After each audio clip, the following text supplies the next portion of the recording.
Hey everyone, this is Kevin from thechesswebsite.com. Today we are in round 8 of the 2015 Norway Chess Tournament.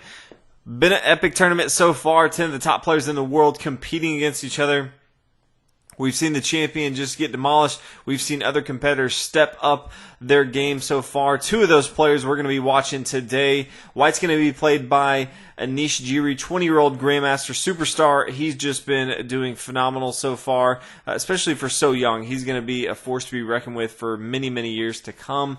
His opponent, Topalov, is crushing this tournament. He already has 5 wins in the first 7 rounds and 2 ties, has yet to lose. If he actually picks up a win in this game, then he's won the tournament. Even with 1 round left, his opponent Vishy Anand in round 9 is going to be second behind him, but still, this will be game over. He will have already clinched. There's no way that Vishy Anand will catch him. So very important, both Anish Giri, he's trying to climb up the leaderboard, get a top 3 spot, and Topalov trying to just wrap this thing up today. So pretty exciting match for us today. We'll go ahead and start with Giri playing pawn to d4, knight f6, pawn c4, pawn e6, and then knight to f3. Some of the earlier matches we've looked at in this tournament so far, we've kind of seen the Nimzo Indian with knight to c3. Instead, Anish Giri decides to go for the knight to f3, pawn to d5, pawn to g3, and then bishop down here to b4. Sort of that Bogo Indian style where the bishop comes down here to b4, check, but white doesn't have this knight here on c3, which you see a lot in the Nimzo Indian. White a lot of times will try to avoid that line, which we see in this particular case.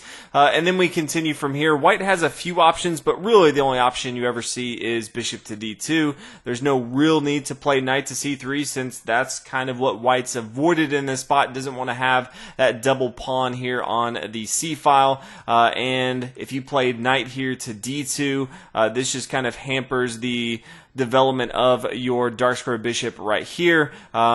So not seen very often, but bishop here to d2, and then Topalov plays bishop back here to e7. This is probably the more passive option that he has. In this particular case, he could just take with his bishop here on d2. This is probably more drawish, which Topalov may be completely fine with getting a draw here, since he doesn't need that many more points to actually win the tournament, although he wouldn't lock it up with a tie. The worst he could do is the draw. But he could play pretty aggressive. He could play queen to e7, protecting this. That's going to be fine. He could always play pawn to a5, pretty aggressive move, attacking the queen side of the board right here, knowing that his opponent's probably going to be castling over here on the king side with the bishop on here, g2, fianchetto, castle shortly thereafter. So immediately starting the attack on the queen side would be good, but decides for the more passive play of bishop here to e7. Now, one thing he does look at is white's played his bishop here to d2. White, if he wants to have a more active bishop, he's going to have to move it as well. So white's going to lose a tad bit of tempo play there by if he wants to bring it to bishop here to g5, if he wants to play bishop here to c3. All of those is not going to be stuck here on d2 for too long. Bishop here to g2, as we talked about, fianchetto, castle on the king side, and then castle on the king side for white. Black now plays pawn here to c6, kind of morphing into a semi-Slav defense where black's really trying to hold on to the central light squares, specifically the d5 square. And then once he's kind of done that, he's going to be looking to push on the queen side and gain a queenside advantage with his pawns protected by his minor pieces. So you queen here to c2, just developing pieces, knight here to d7, rook over here to d1, centralizing that rook right now, pawn here to b6, and then pawn to a5, so really starting to push forward on the queen side. Bishop here to c3, as we talked about, white has to get a more active piece form his bishop, and so he kind of gave up that tempo move that we discussed earlier. Bishop here to b7, just another defender on this central square here on d5. Knight here to d2, pawn here to c5. So Topalov starting to play, he started out a little bit passive, and now he's really being pretty aggressive. He recognizes that he has a strong setup right now, so he's going to try to push forward on the queen side. Knight here to e5, and we see a capture here on d4 and the recapture. and then some material comes off the board, and then queen over here to c8. And it's important to note that the pawn can't take here on c4 because this bishop is on g2, and so he could easily take this bishop here on b7, and wants to make sure that white can't just take here on d5, so brings this queen over here, both protecting that, the pawn can't take, and also protecting this bishop here on b7. Now the rook's going to swing over to support that queen as well. Now after the pawn takes, we see the bishop take here on f6. After the bishop takes, now the queen's going to come up here, and we see an exchange off the board.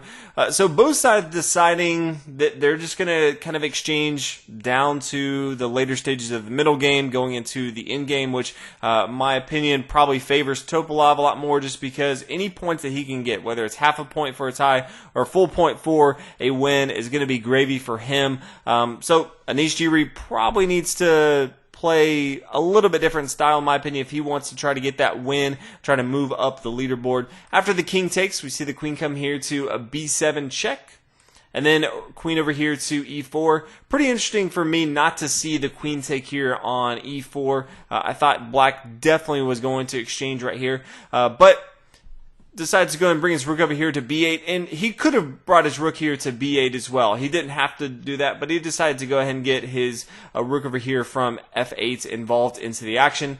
Now the rook up here to c6, pretty aggressive move, but not really threatening too much. Queen over here to d7, now the rook's going to come back. We do see a few of the same moves, and then the queens decide to come off the board right here. And then white decides to get pretty aggressive with his knight. Now in this endgame, we have the rook and knight versus the rooks and bishop. Usually is going to favor the side with the knight. You can usually cut off what the bishop can do. You can always put your pawns on the opposite color. So in this particular case, put the pawns on the light squares.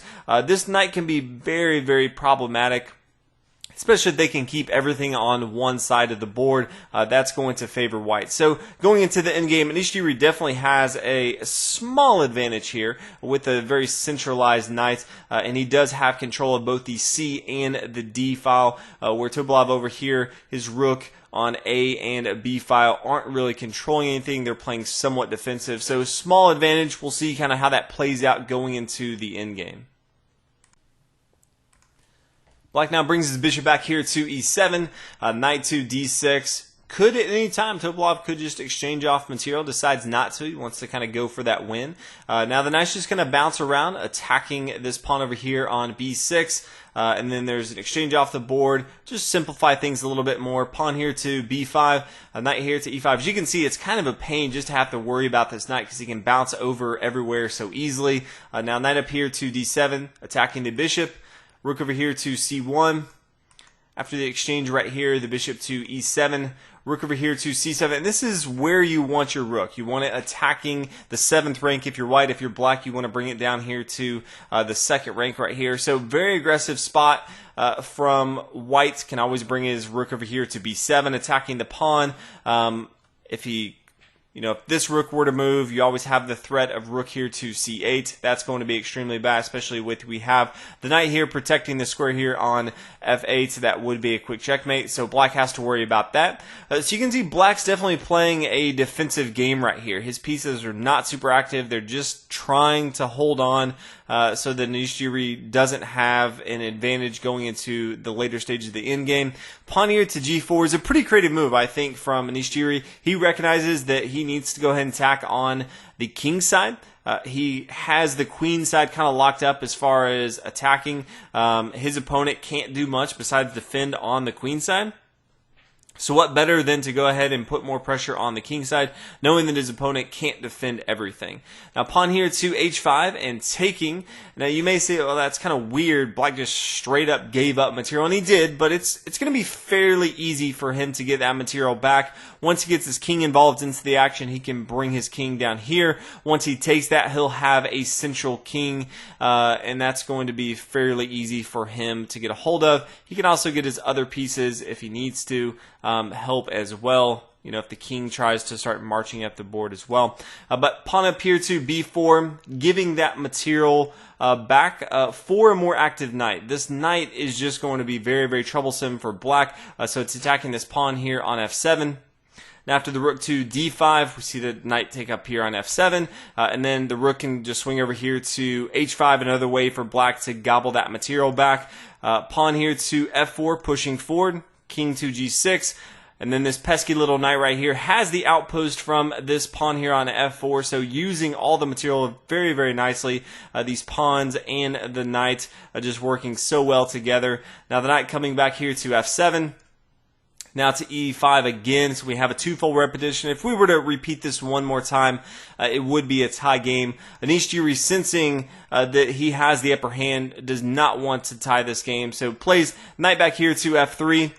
And then knight up here to a g5, a little bit better outpost move for him, attacking the king right here. And then he's going to, in just a second, take this material here on e6. This bishop on d2 can't really do too much. It's just protecting this pawn here on b4, but there's really no good way for black to continue to push forward. Black's pieces are not working well at all. This knight's being a huge nuisance right now. Rook over here to h5, and now knight taking on g7 is being protected by this rook as well here on b7. So white doing a good job in this endgame, playing beautiful tactful chess. So that's always good to see. Rook down here to h2, knight to f5, and then after knight to e7, we see it come here to d5 check, and then after king to e4, there's not much places left for black to go, and so we see a rook here to a b6, and then we're going to see black decide to go ahead and resign after the rook comes down here to b4 and capture that pawn. So king to d6, and then the last move of the game was king here to d4. So perfect end game, I think, from Anish Giri. Topalov just he couldn't get his pieces working together. His bishop was pretty much rendered useless, trying to protect a pawn here and there in the endgame, and the knight was just all over the board. Really allowed him to gain control of the endgame and squeak out a win here. So Topalov really needed some points, instead got 0 points. Anish Giri now moved up into a tie for 3rd place, so congratulations to him as he goes into the last round with an opportunity to get 2nd place. Unfortunately, can't win this. In the last round, round 9, we're going to have Topalov versus Vishy Anand. If Topalov wins or he ties, he will be crowned champion. If Vishy Anand wins, Vishy Anand will go on to win. One of those two will win. No one else has the opportunity to win, just as far as how the points shape up right now. So that's going to be an exciting match. That will be the match that we cover in round 9, just so everyone is aware of that. But hopefully you guys are enjoying this tournament. A lot of coverage so far. I think we've gone over 6 or 7 matches so far, so things are going pretty well. But definitely enjoying this tournament. It was such high-level chess, and I'll see you guys in the next one. Thanks for watching, everybody.